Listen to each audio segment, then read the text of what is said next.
Olá, pessoas que nos escutam, sejam muito bem-vindas ao Tal Podcast, ponto de encontro para conversas sem guião, onde cabem todas as histórias que queremos conhecer muito além de notas curriculares e apresentações biográficas. Eu sou a Paula Cardoso. Eu sou a Georgina Angélica. E juntas criámos este espaço de ligações humanas porque acreditamos que, sejam quais forem as nossas diferenças, ao partilharmos vivências, aproximamo-nos. É bom ter-vos por perto e aqui, bem do nosso lado, nos estúdios do Expresso, já estamos na excelente companhia de uma pessoa que tem no número 11 uma marca de destino. Filho único da parte materna, após 10 gravidezes que não chegaram a termo, especializou-se em 11 como treinador e comentador de futebol, desporto com o qual diz estar casado. Bem-vindo, Blessing Lumoeno. Bem, antes de mais, muito obrigado por uma tão generosa apresentação. Acho que qualquer dia, se fizer uma biografia, vou-te convidar para escrever. Convida que eu gosto. Foi muito açúcar. Muito obrigado, é uma honra estar aqui, especialmente neste espaço feito por mulheres negras sobretudo. Foi com elas que eu cresci. Identifico-me bastante com o espaço que vocês começaram a construir e agora com maior visibilidade aqui no Expresso.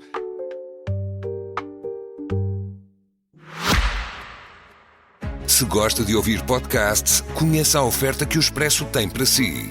Da política à economia, ciência e cultura, passando pelo desporto. Entrevistas marcantes, análises e perspectivas que fazem a diferença. Ouça em expresso.pt e nas principais plataformas de podcast. Expresso. Liberdade para pensar.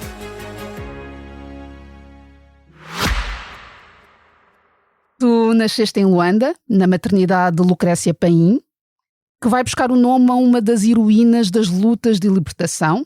Foste criada entre mulheres, com a tua mãe e as tuas tias. Treinaste equipas de futebol feminino, és pai de uma menina e com tudo isto, o que é que aprendeste na vida que para ti só as mulheres conseguem ensinar? O que é que eu aprendi? Bem, é muito difícil, porque eu aprendi muitas coisas sobre o ser mulher e sobretudo compreendo de forma muito própria, porque vivenciei todos aqueles problemas pelos quais aquelas mulheres passavam em todos os capítulos de cada uma das suas vidas, que de facto deu para perceber, em primeiro lugar, as dificuldades que qualquer mulher tem para conseguir um cargo decente, e eu vou-lhe chamar decente porque é mesmo assim, na sociedade, para conseguir fazer valer aquilo que são as suas melhores qualidades e nunca ser olhada de lado por usar o cabelo um bocadinho mais comprido ou andar de vestido, e sobretudo nunca ser deixada para trás por causa da maternidade ou por causa de poder ser eventualmente mais verdadeira com as suas emoções do que os homens conseguem esconder isso e manipular isso de outra forma.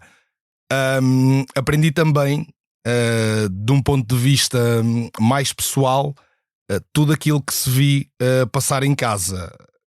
Tenho uma ideia muito própria disso, digo, é impopular, mas as mulheres, na minha opinião, têm muito mais força do que os homens.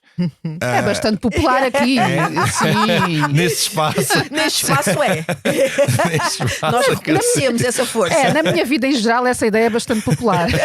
Não, mas reconheço porque vejo a capacidade para, dentro de situações horrorosas, situações dramáticas, situações de crise, conseguirem continuar a lutar. Eu acho que é ímpar. E aí, contra mim falo, eu digo várias vezes isto: eu não teria capacidade para fazer o que a minha mãe fez. E de forma muito verdadeira é isto. E por último, aprendi também que as mulheres não porque elas me ensinaram isso, mas porque percebi pelos rumos das vidas delas, da minha mãe e das minhas tias. Posso dizer que todas elas hoje em dia são solteiras, não têm um parceiro de vida, mas não necessitam disso para serem felizes. Podem fazer uma vida perfeitamente plena, sem estarem ligadas do ponto de vista afetivo a um homem, a uma mulher, o que for. Portanto, podem ser solteiras e continuar ainda assim a ser felizes. E o que é que a tua mãe passou? A minha mãe isto começa quando ela ainda era muito nova. Angola era um país colonizado por Portugal, e ela passou uma infância bastante difícil. Passou uma infância onde era movida de lugar para lugar em função daquilo que era a sensibilidade. Quer dizer, sensibilidade é uma palavra demasiado generosa, daquilo que era a ordenação do colono, e viu muitas coisas acontecerem. Eu estive há pouco tempo com ela já não vive cá, vive em Inglaterra. Aproveitei as férias para passar um pouco de tempo com ela, e ainda há pouco tempo ela contou-me histórias que ainda não me tinha contado, nomeadamente quando foi movida para São Nicolau. E São Nicolau era um campo de concentração. Não é dito dessa forma, não é escrito dessa forma, não é relembrado dessa forma, mas de facto ela assistiu a atrocidades lá, pessoas presas a serem privadas de comida e de água, pessoas a serem mortas, e elas, crianças, e falo elas crianças porque é preciso se calhar ter aqui um bocadinho mais de sensibilidade para com isso serem obrigados a assistir. Diz inclusivamente que a minha tia mais velha, que é a minha madrinha, numa dessas execuções acabou por ter ataques epiléticos e teve-os durante muito tempo, desenvolveu epilepsia aí, porque ia tendo pesadelos com isso e constantemente acordava com convulsões. Portanto, não é uma situação fácil. Eram tempos em que uma outra irmã dela, uma tia minha, eram violadas por outros angolanos que trabalhavam com o regime português, e eram menores de idade, tanto com toda a naturalidade, e eram coisas. Ela passou por coisas muito, muito, muito, muito violentas. Inclusivamente assistiu à morte de uma irmã, ao colo da minha avó, que já é falecida. Numa dessas mudanças que se faziam, elas tentaram fugir e fizeram um caminho, um percurso ainda longo a pé. Depois acabaram por ser encontradas, mas durante esse percurso, uma filha da minha avó, que seria uma tia minha, bebé, faleceu ao colo da minha avó. E começa aí. Entretanto, felizmente, a minha mãe, as minhas tias, alguns tios também, conseguiram, mesmo dentro desse sistema, estudar, saber ler, saber escrever, e conseguiram educar-se. E a determinada altura, quando se dá, quer dizer, ainda antes da independência houve problemas, que a minha mãe era muito politizada, ela pertencia à FNLA, portanto pertencia a um dos partidos revolucionários, e que com a força de todos os outros na altura conseguiram a libertação, que agora se sabe negociada apenas por alguns os que tomaram o poder. Mas logo a seguir a isso começou a ser perseguida, ela e outros membros do partido. Alguns foram encontrados e foram fuzilados, é subejamente conhecido. Ela conseguiu fugir, conseguiu continuar a formação dela. Inclusivamente ela foi colega do atual presidente de Angola, João Lourenço, e conseguiu fazer a sua formação. Conseguiu, passado bastantes anos, regressar a Angola, e conseguiu trabalhar dentro da área dela engenheira química, e em Angola trabalhou no Ministério das Pescas na altura. Entretanto, a determinada altura percebem o passado político dela e é afastada, e ela, como estudou fora na Nigéria, depois um pouco também em Inglaterra, entretanto regressa, esteve no Zimbábue, esteve na Namíbia, na África do Sul, fala muito bem inglês, conseguiu um trabalho como tradutora na Embaixada do Ghana, portanto teve de mudar muito a área dela por causa disso. Percebe ela, por força da experiência que tinha tido, que a educação em Angola não era o melhor. Algumas das minhas tias já estavam fora de Angola, e pensa que eu e um primo, o filho dessa tia que estava cá em Portugal, tinha estado em França primeiro, e depois vem para Portugal, pensa que seria o melhor para a nossa educação virmos para Portugal. Foi um êxito. Depois vieram os meus primos todos. Uns ficaram, outros foram para a Holanda, outros foram para a Suíça, outros foram para a França.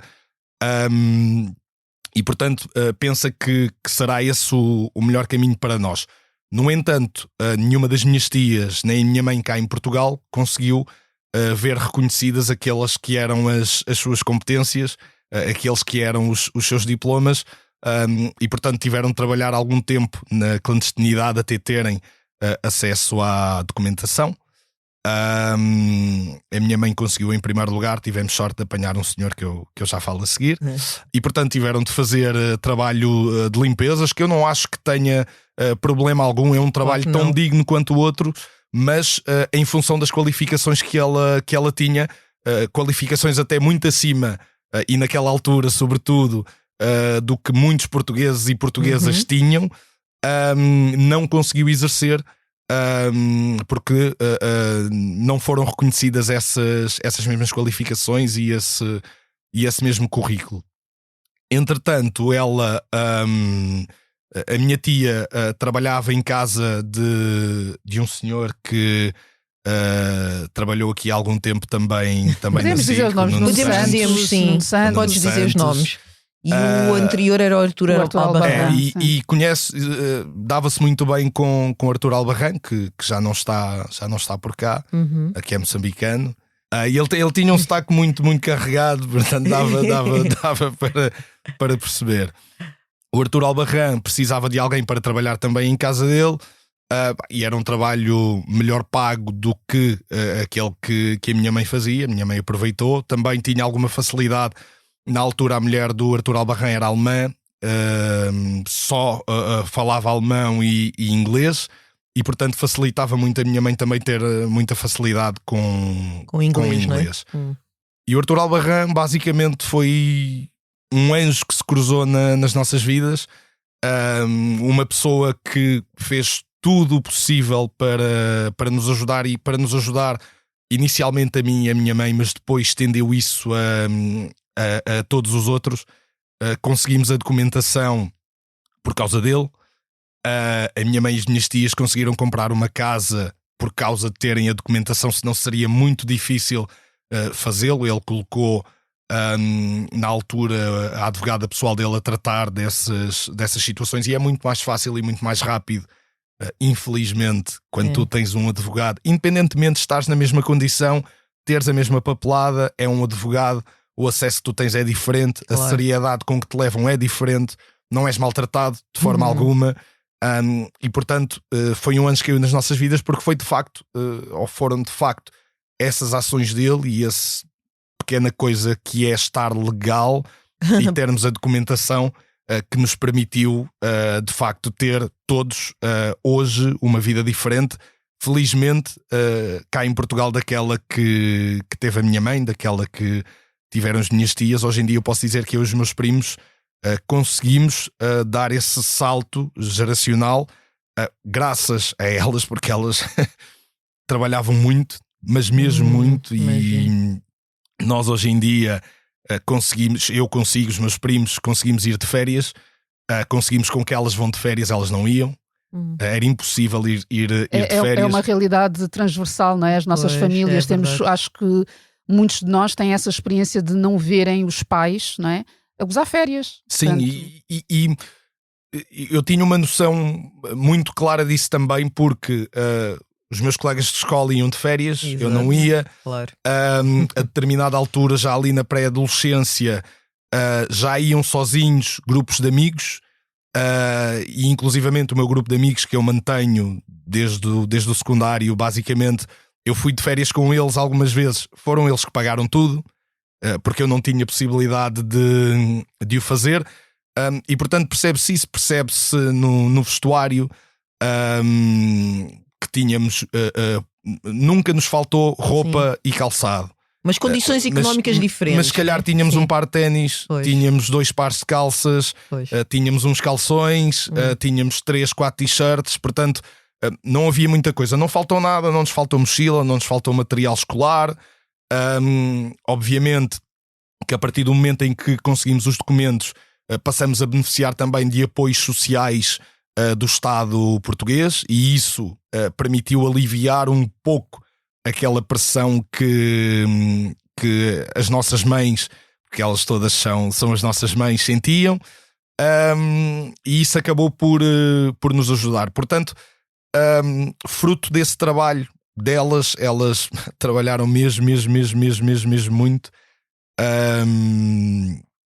Fruto também do Artur Albarrán ter aparecido na altura certa, porque eu sinto que se isso não tivesse acontecido, o mais provável era nós termos tido um rumo muito parecido àqueles que tiveram muitos dos meus vizinhos, negros, africanos, que tinham vindo de África, e muitos deles acabaram por se virar para a delinquência, muitos deles acabaram por ficar na rua, por se virar para adições, e portanto eu sinto que nós estivemos ali ao lado, tivemos a sorte de ter alguém que nos ajudou. Se assim não fosse, tenho muitas dúvidas que estaria cá hoje, por exemplo, a falar convosco. Olha, estamos a falar de um Portugal de que altura? Só para termos aqui um contexto. A minha tia chegou nos anos 90 e aí a realidade era mesmo muito violenta. Eu já cheguei no final dos anos 90 com o meu primo, e a minha mãe só veio passado 1 ano e meio, portanto já chegou em 2000, creio. E aquilo porque a minha tia passou, felizmente, a minha mãe e as minhas outras tias já não passaram por isso. Passaram por coisas muito difíceis, mas nada a ver com aquela violência que a minha tia enfrentava todos os dias. Portugal era um país onde era gratuito espezinhar os negros, era bem visto fazê-lo, era mal visto não o fazer, e portanto passou por uma violência que realmente dá-nos, nós às vezes, e elas contam e falamos disso, e ficamos mesmo muito sentidos, porque nenhum ser humano merece passar por isso. Nenhum. E eu quando partilho com o meu filho os nomes que me chamavam quando eu passava no recreio, no pátio da escola, e a humilhação que era, quer dizer, apesar dele saber, também é um miúdo negro e tudo mais, que obviamente o racismo e a discriminação existe, ele fica estupefacto, e eu digo, isto teve um impacto muito grande na autoestima, tanto na minha como dos meus colegas também negros, porque estás a passar no pátio de uma escola e estás a chamar os nomes que se chamavam nos anos 90, quer dizer.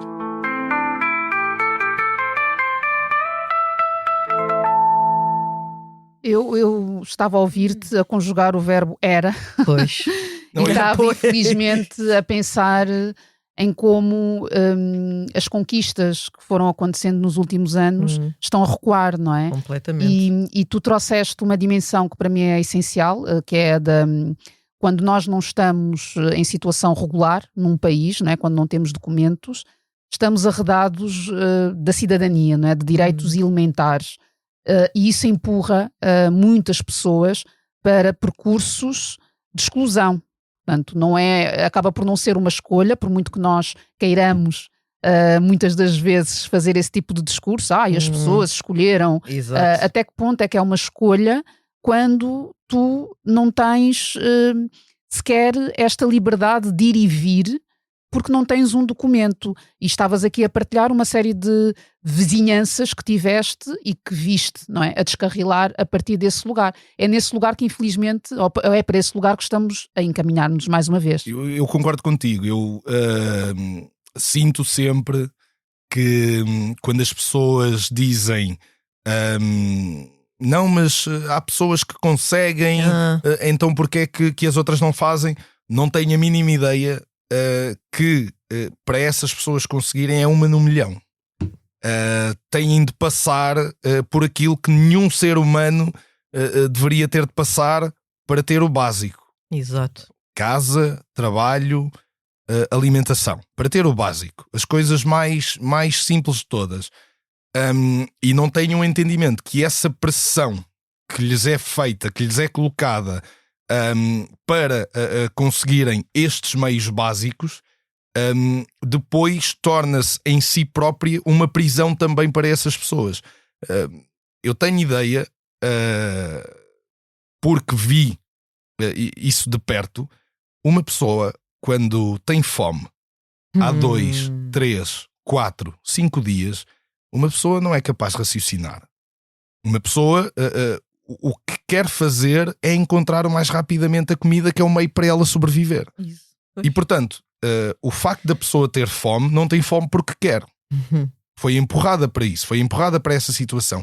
E quem diz ter fome, que me parece uma das situações mais graves, diz outra coisa qualquer. Diz dormir ao relento, diz não ter esperança nenhuma de conseguir um meio para sustentar os seus filhos, e isso é em si uma prisão. Uma pessoa não consegue sair desse ciclo vicioso porque dentro deste ciclo em que ela própria está encerrada, é impossível tu pensares fora desse ciclo, porque o que tu queres é satisfazer aquelas necessidades básicas e que tanto condicionam a tua vida.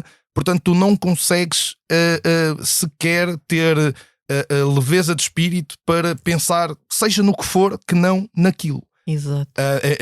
A minha mãe e as minhas tias passaram por isso no tempo colonial e depois naquela primeira fase de governo em Angola, onde tiveram de fugir e, portanto, tiveram de arranjar meios para conseguir sair e para se conseguir arranjar. Mas as histórias delas, mesmo da minha mãe quando conseguiu fugir, e das minhas tias, da minha avó que conseguiu, o meu avô infelizmente não o conseguiu fazer, e o meu tio que também conseguiu sair, foi sempre terem tido a sorte de alguém lhes ter estendido a mão. Não conseguiram fazer nada sozinhos.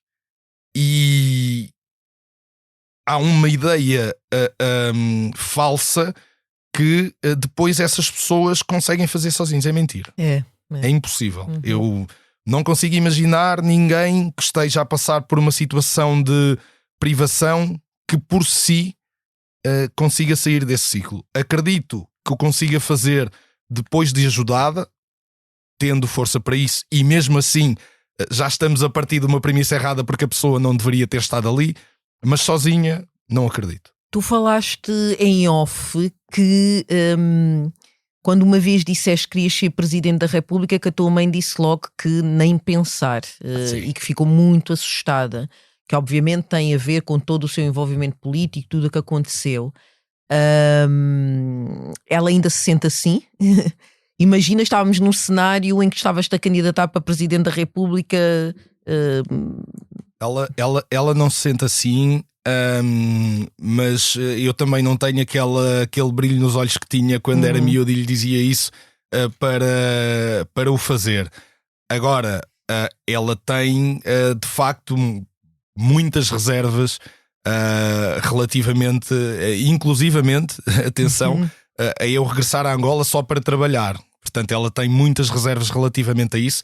Ela ficou muito marcada com tudo o que aconteceu com ela, mesmo depois do tempo colonial. Ela viu amigos, familiares serem mortos por outros angolanos já depois da suposta independência. Suposta. Da suposta independência. E portanto parece-me que ela ainda tem ali muita... Obviamente que ela não me diria que não, mas tenho ideia que ela iria sofrer muito se esse fosse o caminho. Olha, e de onde é que vinha esse brilho nos olhos Exato. ao pensar numa presidência? Bem, eu quando era miúdo, felizmente em Angola tive a possibilidade de estudar. E tive a possibilidade de estudar até inclusivamente inicialmente num colégio privado, que a minha mãe, quando estava no Ministério das Pescas, conseguia fazê-lo. E portanto já pensava em algumas coisas que estavam a acontecer à minha volta que não faziam tanto sentido assim. Não tinha o conhecimento que tenho hoje. A minha mãe não falava comigo sobre as coisas que fala hoje. É natural, eu era uma criança. E portanto tinha também esse bloqueio e essa proteção da parte dela. Mas já tinha alguma insatisfação com o meu meio. Eu estava em casa e tínhamos em Angola, agora já não tanto, mas acontecia com muita frequência, lixeiras próximas das casas, e havia crianças muito mais novas do que eu, 2, 3, 4 anos, a comer do lixo e a procurar ali qualquer coisa no lixo para se conseguirem alimentar. E isto é uma realidade que ainda acontece. As lixeiras já não estão próximas das casas, mas quem passar por elas ainda vê esse problema. Aliás, basta sair do aeroporto de Luanda e começa-se imediatamente a ver. E portanto já tinha alguma insatisfação com essas coisas e queria melhorar ou tentar melhorar. E achava que era o papel do presidente, era esse, tentar melhorar a vida das pessoas ali à volta.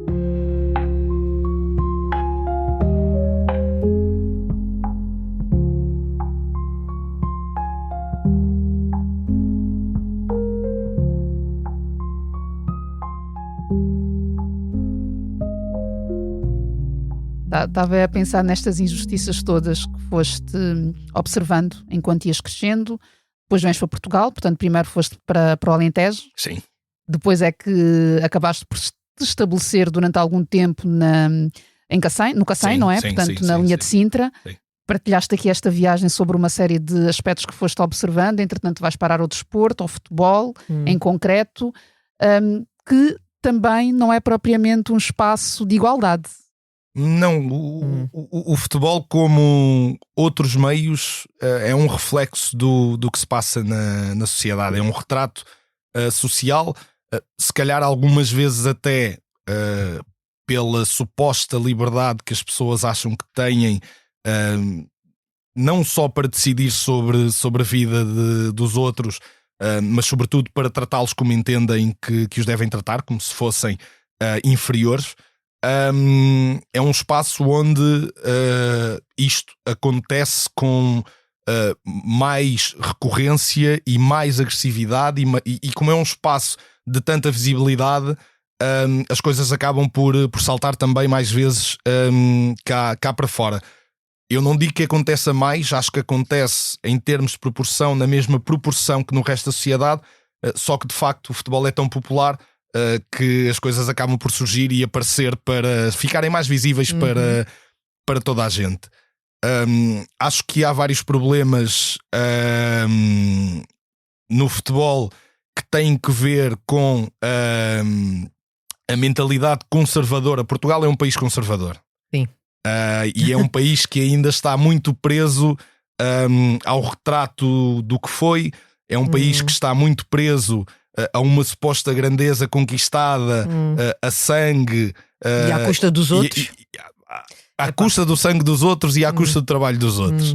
Portanto tem de se dizer isto, mas vive ainda com esse estigma de uma suposta superioridade que não existe, que não existiu, e portanto é um meio muito, muito conservador, e esse conservadorismo depois acaba por se refletir em todas as áreas da sociedade e de forma subliminar na mentalidade das pessoas.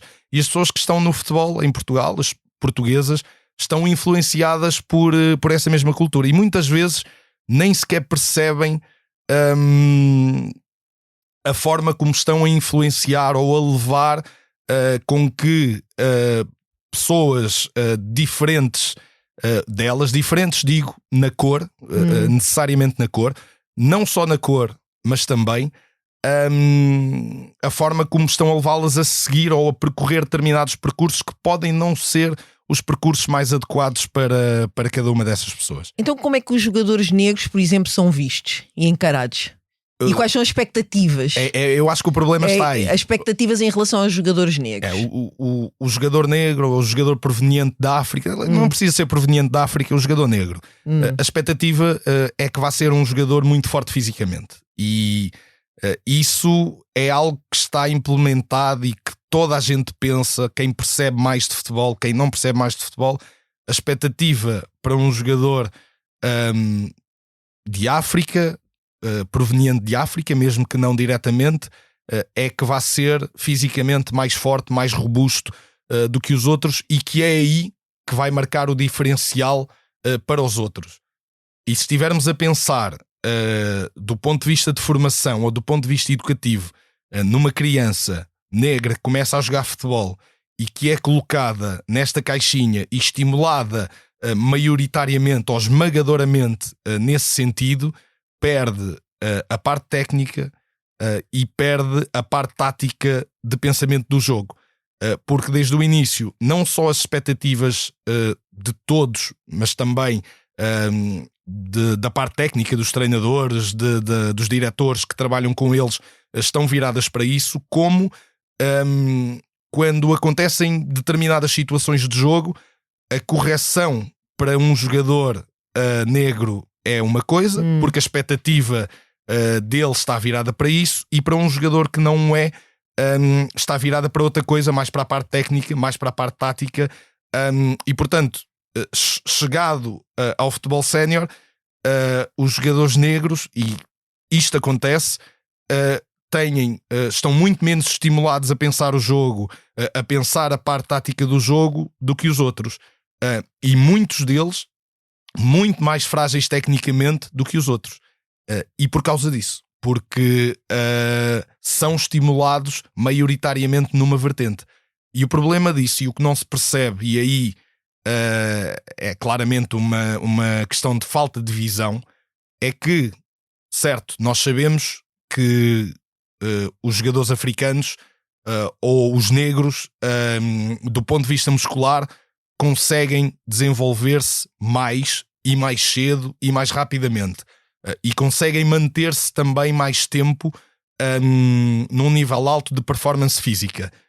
Se já sabemos isso, então, estimulando a outra parte, olha o talento que estamos a perder, olha a dimensão dos jogadores que poderíamos ter. Olha, mas isso aí é que amedronta, não é?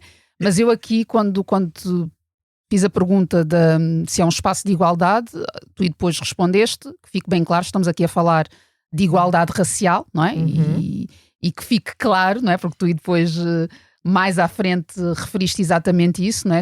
Deste o nome que importa dar, mas estava aqui a pensar em como é que tu, como treinador, consegues, de alguma forma, contrariar este estado racial das coisas.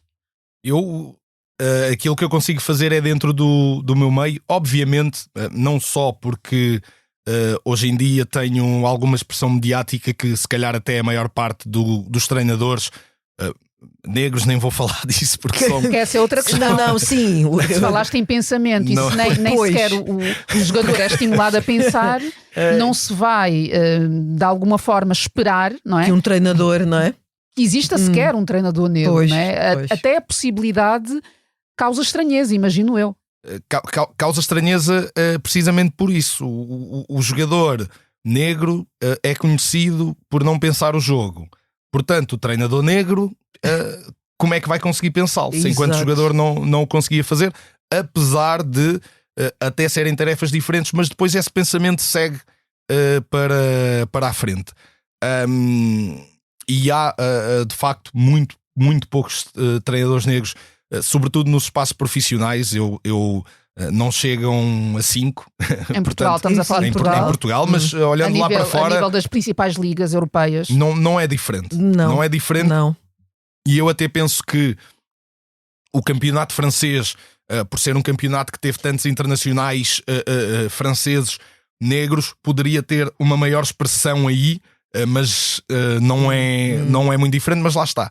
Novamente é esta mentalidade conservadora que estávamos a falar, que depois leva a que não se dê oportunidades, ou não se dê tantas oportunidades em função da cor da pele. E às vezes as pessoas não percebem isso, mas está tão impregnado na sua cultura, no seu pensamento, no seu subconsciente, que na altura de escolher, não, vai este porque se sentem mais seguras, sentem maior conforto, e se calhar também sentem, mas aí já há de certeza um esclarecimento melhor sobre o que estão a fazer, que será melhor aceite se escolherem um treinador branco do que um treinador negro. E não se contraria esse pensamento, essa forma de atuar, infelizmente. E também é este um objetivo com o nosso podcast, é trazer consciência para todas estas questões, acordar e as pessoas perceberem que há outro tipo de decisões e é preciso ter coragem também. E estava-te a ouvir sobre a mentalidade conservadora. Eu chamo-lhe mentalidade racista, mas eu chamo-lhe mentalidade racista mesmo. Eu digo que é conservadora porque não é só para os negros. Não é só para os negros. Nós vemos hoje em dia os imigrantes que estão a chegar agora da Ásia, e a reação tem sido muito parecida àquela que nós sentimos. Mas continua a ser... continuam a ser pessoas não brancas. É, não é? isso que eu ia dizer. Ok. Desse ponto de vista, então concordo. Desse ponto de vista, concordo. Sim, um alemão, um italiano não seria encarado da mesma forma. Portanto, concordo. São expatriados, não são imigrantes. Sim, não é? ok, concordo. Em termos de refugiados, os próprios ucranianos. Sim, também sentiram isso, talvez um pouco melhor acolhidos. Eu, pelo menos, tive essa noção um bocadinho nos meus meios, que havia um pouco mais de simpatia. Um pouco? E quando discutia com as pessoas o porquê de haver mais simpatia pela guerra na Ucrânia do que o que se passava no Sudão, as pessoas respondiam: é a proximidade. Mas qual é a proximidade? Exatamente. Que proximidade. Houve uma série de notícias que falaram sobre essa proximidade. Pele branca, olhos claros. Sim, pessoas que têm um estilo de vida como o nosso. É a cultura, não é? A cultura. A questão da cultura. É. E acho que no futebol também existe esse problema. Lá está, o futebol não é diferente do resto da sociedade, e existe isso também relativamente à homofobia, que é outro tabu que hoje em dia ainda está bem presente nos balneários, ainda está bem presente na mentalidade de toda a gente. Existem também já hoje em dia alguns problemas com religião, que os jogadores, os muçulmanos, têm determinado tipo de hábitos que são olhados com... Eu não quero dizer desdém, porque desdém parece-me uma palavra demasiado bonita. Uma total falta de respeito. Mas uma tal falta de respeito, exatamente por aqueles que são os valores dos próximos. E estou a falar aqui também dentro de balneários, portanto estou a falar de grupos que trabalham juntos todos os dias, portanto também tem sido um estigma, e é um estigma que não tem qualquer tipo de sentido, porque tu ouves falar os treinadores portugueses que vão para fora, e eles adaptam-se. E portanto não há problema nenhum com a cultura, não há problema nenhum com a religião. Eles dizem que vivem bem, que trabalham bem, que sentem-se seguros, e que é uma questão de adaptação a hábitos, à cultura, à religião e a tudo mais. Portanto não há problema algum. O problema que existe é essa mentalidade que quer separar, que quer dividir, e que como sabemos, não é frutífera para ninguém. A questão é que a narrativa e depois é precisamente essa, não é? Eu vou para lá e adapto-me. Portanto, Mas as pessoas vêm para cá e adaptam-se. E há uma confusão, não é? De palavras e até de práticas, não é? Porque a adaptação não tem de significar a rejeição daquelas que são as nossas identidades, os nossos hábitos culturais. E esse encontro que deveria acontecer, muitas das vezes é travado, justamente por uma ideia de superioridade cultural, não é? Porque é como se não fosse permitido ao jogador muçulmano, não é?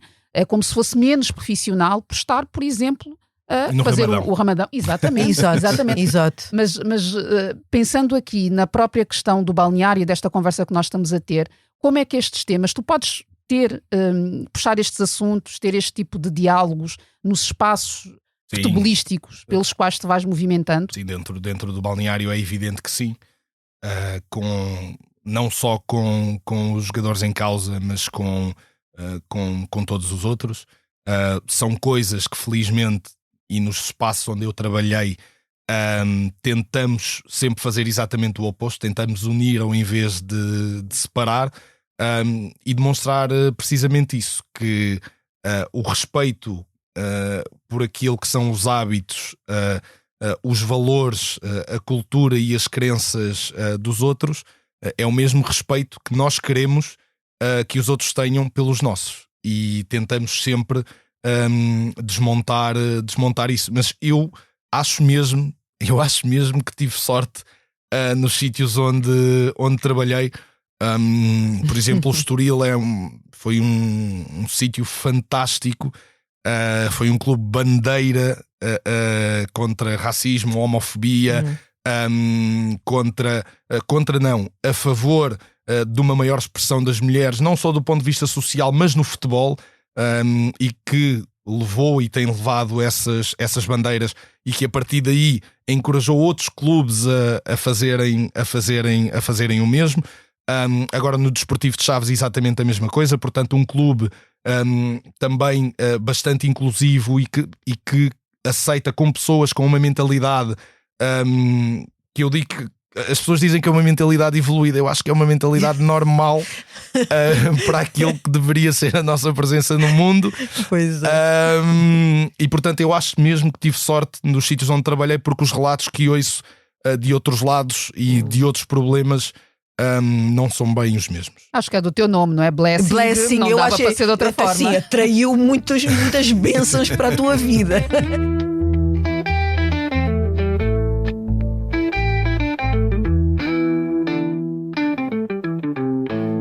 Olha, Blessing, eu numa entrevista ouvi-te dizer algo que ficou comigo, que o erro é o que marca a beleza do futebol. Podes explicar essa ideia? Não é muito comum. Não é... E muito menos celebrar-se o erro, não é? Mais do que celebrar-se o erro, é olhar para o erro como uma oportunidade. E a minha vida foi assim. Eu fui aprendendo à medida que ia fazendo disparates. E quando o disparate me levava a uma situação muito má, eu não o queria repetir e, portanto, tentava encontrar estratégias para fazer a coisa melhor. E eu acho que mesmo até se estivermos a falar de formação, então para mim é inconcebível a intolerância que existe, e existe para com os erros das crianças e dos jovens adultos, mas mesmo até a nível sénior é diferente tu dizeres a alguém: olha, não vais por ali porque a estrada está toda esburacada e portanto o caminho vai-te custar mais, do que essa pessoa passar por aquilo e perceber: ok, eu não quero vir outra vez pela estrada esburacada, já aprendi e portanto já não vou fazer. E com as crianças é exatamente o mesmo. Com a minha filha é assim: ó filha, não toques nisso, vais-te queimar. E ela mete lá a mão e queima-se, e depois de se queimar ela já não faz. E eu acho que o erro é uma oportunidade para nós aprendermos. Agora, é preciso nós, principalmente formadores, e nós os treinadores estamos nessa posição de formadores, termos uma capacidade de encaixe muito grande e, sobretudo, termos a humildade de perceber que o caminho de cada uma daquelas pessoas ou daquelas crianças que estivermos a falar de futebol de formação, são elas que o têm que fazer, não somos nós. E nós fizemos o nosso caminho, temos as nossas ideias, mas nós também temos determinadas ferramentas que os outros não têm. E os outros têm outro tipo de ferramentas que nós não temos. E se nós estivermos sempre a penalizar e a retirar até a possibilidade de erro, novamente estamos a perder um potencial imenso para pessoas que consigam sair fora da caixa, daquela caixa até que nós imaginamos, porque os meus olhos estão limitados à minha experiência. Eu não consigo ter a tua experiência, não consigo ter a experiência da Paula. Claro. Portanto, os meus olhos estão limitados a isso, à minha experiência, à minha personalidade, àquilo que eu sei, àquilo que eu vivi, a forma que eu aprendi de resolver problemas. Mas essa não é necessariamente... eu nem sequer quero ir na forma única, porque isso é óbvio, mas não é necessariamente a melhor forma de resolver o problema. Há melhores, eu tenho a certeza disso. Eu tenho a certeza disso. Há melhores. E portanto, porque é que hei de ser eu a estar a tentar percorrer o caminho pelo outro, em vez de deixá-lo ser ele a fazer o próprio caminho, descobrir as próprias soluções e a partir daí inovar? E eu dou um valor muito grande à inovação. Mas há pouco espaço. Diz. Há pouco espaço na vida muito pouco para errarmos. Porque lá está, o erro é sempre encarado, não é encarado como apesar de estar muito presente na vida de toda a gente, não é tolerado e não é encarado como algo normal. Como é evidente, uma coisa é errarmos 1, 2, 3, 4 vezes e já termos tido possibilidade para refletir sobre aquele erro e não termos melhorado. Mas ao primeiro erro és massacrado, ao segundo erro és espesinhado, acabou. Exato. Acabou. E a partir daí a reação mais normal quando tu queres tentar qualquer coisa que ainda não tentaste é retrair-te e nem sequer o fazeres. E a perda de criatividade para mim vem muito daí, muito, é o que eu tenho observado. Porque se nós nem sequer, não é, contemplamos a possibilidade de experimentar, fazer diferente, como é que nós vamos chegar também a resultados diferentes? Então eu sou completamente apologista do que tu estás a dizer, que acho que é mesmo importante que nós nos permitamos errar, desacertar, o que quisermos chamar, até porque de outra forma estamos a robotizar as nossas existências, mas também sinto que a pressão é tão grande e cada vez maior para o desempenho, para a eficácia e eficiência, não é? Nesta sociedade capitalista em que vivemos, que esta margem, não é? Aquela margem dos laboratórios, é cada vez mais diminuta e na esmagadora maioria das vidas nem sequer existe, não está lá. E no meio em que tu atuas, no futebol, quer dizer, nota-se perfeitamente o que é que acontece. Rendimento. E o que é que acontece quando um jogador de alta performance comete um erro, o que é que acontece? Mal fará crianças e jovens e jovens que entraram agora para o mundo mais profissional. E pelo menos é aquilo que eu vou observando. Nós estamos a perder talento criativo. Ao fim e ao cabo, nós estamos a perder os melhores. É isto que está a acontecer. Estamos a perder os melhores para ficarmos com um nível mediano, mas que até faz o trabalho assim. Pois. Portanto, estamos a perder gente com muito valor, com muito talento. E tu falaste do futebol, mas eu sinto mesmo que é uma coisa geral. No futebol tenho um conhecimento mais por dentro, mas é isto. Estamos a perder os melhores em prol de termos jogadores, jogadoras assim e que, pronto, cumprem o trabalho, fazem o trabalho de forma bem mais uns milhões, não é? Nem é só a questão financeira ou de rendimento que depois o clube vai ter. Eu estou a falar mesmo do crescimento do nível, neste caso do futebol, no país, dentro de Portugal. E com isso, o crescimento do nível da própria seleção nacional. Portugal, hoje em dia, tem uma das melhores seleções do mundo. Não há dúvidas sobre isso. Foi um percurso que Portugal foi fazendo. Tem jogadores incríveis em todos os setores. Tem jogadores com muito talento. e que fazem a diferença nas melhores equipas do mundo. Portugal, hoje, consegue felizmente ter jogadores desse nível. Mas vamos ver o que é que vai acontecer com as gerações que vêm aí. Pois. E eu não estou nada estás muito certo. otimista. Não, pelo contrário. Pelo contrário, porque tendo trabalhado muitos anos na formação e não sinto que haja uma expressão tão grande de talentos como já houve. Por isso, Portugal deu um salto muito grande e evoluiu muito do ponto de vista futebolístico, do ponto de vista do treino. Os treinadores evoluíram muito, mas mesmo muito. Mas depois... A partir do Sven-Goran Eriksson, não foi? Lá vem o Benfica. A sério. Foi, não foi, Blessing? Eu ia dizer a partir do Carlos Queiroz, mas Pronto. Sven-Goran Eriksson também foi muito importante. Mas acho que mais importante do que isso foi o José Mourinho, que deu ou seja, alavancou o nível para... O José Mourinho esteve no Benfica, não precisas de ficar Sim, tu tão já tocada. viste? Eu sei. Isto está gravado, ainda foi com vídeo. E, enfim, não foi propriamente uma passagem que tenha ficado assim. Ficou. Para os benfiquistas ficou de certeza. Pronto, porque depois sabemos como é que saiu, enfim. Pronto. Mas isso já não é responsabilidade dele. Mas a benfiquista aqui também pensa na estrutura e estas coisas todas. Atenção que isto é o tal podcast e não qual é o outro podcast, os donos da bola, não é? Não, mas eu entusiasmei-me agora. Pronto, passo a bola. Não, mas ia... Passo a bola, reforçando Sven-Goran Eriksson.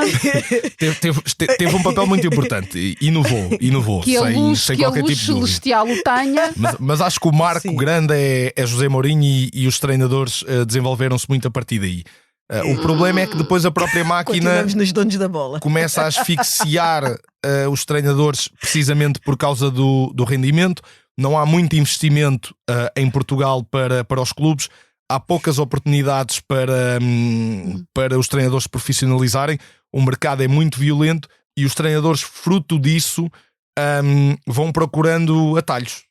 E quando procuram atalhos, estão a tirar ou cortar possibilidades aos jogadores de terem um tipo de evolução diferente. Bem, lá vamos ter mais uma vez continuar esta conversa no off. Até porque havia engenharia, o técnico. Há tanta coisa. Como é que o técnico deixava deprimido a ti e a muitos outros? Já ouvi muitas histórias do técnico. Sim, e pronto. E tá Aprendi aqui. muito lá. Imagino que sim. Bom, é assim. Olha, se tivesses que escolher uma palavra para descrever a tua forma de estar no mundo, qual seria? Uma palavra. É difícil. Só uma palavra é difícil. É muito difícil. Situação. Essas são duas. Senão eu poderia ter dito essa. Pois, exato. Porque é muito complicado. Podem ser duas, vá. Podem ser para duas. facilitar. Fanático pela liberdade. 3. Pronto. Pois, 3. exato. Mas tem que ser essas 3 porque Ok, acho então que, pronto. 3 é um bom número. que é assim que me vejo relativamente à minha relação com os outros e com o mundo e a minha relação comigo mesmo. E com a parentalidade também? Sim. Pronto, ficou esse tema por falarmos. Infelizmente. Não há tempo extra, aqui não há prolongamento. Não. Pode haver Compensação. Se for muito curtinho, sim. Diz-nos algo sobre a tua filhota. Para terminar este episódio de hoje. Tenho uma ideia da parentalidade muito aberta e muito de deixar experimentar, obviamente com consciência, obviamente com passar também dessa consciência para a minha filha, mas com muita liberdade e de não ser excessivamente interventivo no processo de crescimento dela. Era só isso.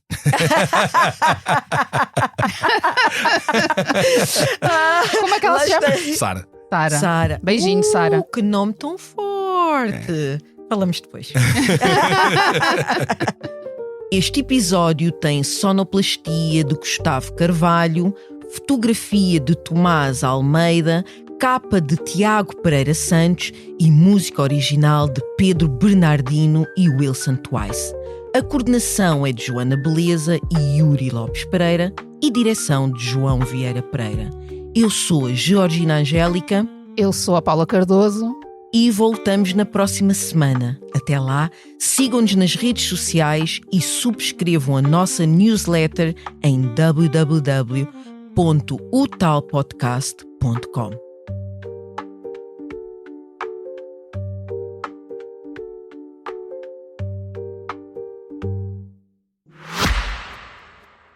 Se gosta de ouvir podcasts, conheça a oferta que o Expresso tem para si. Da política à economia, ciência e cultura, passando pelo desporto. Entrevistas marcantes, análises e perspectivas que fazem a diferença. Ouça em expresso.pt e nas principais plataformas de podcast. Expresso. Liberdade para pensar.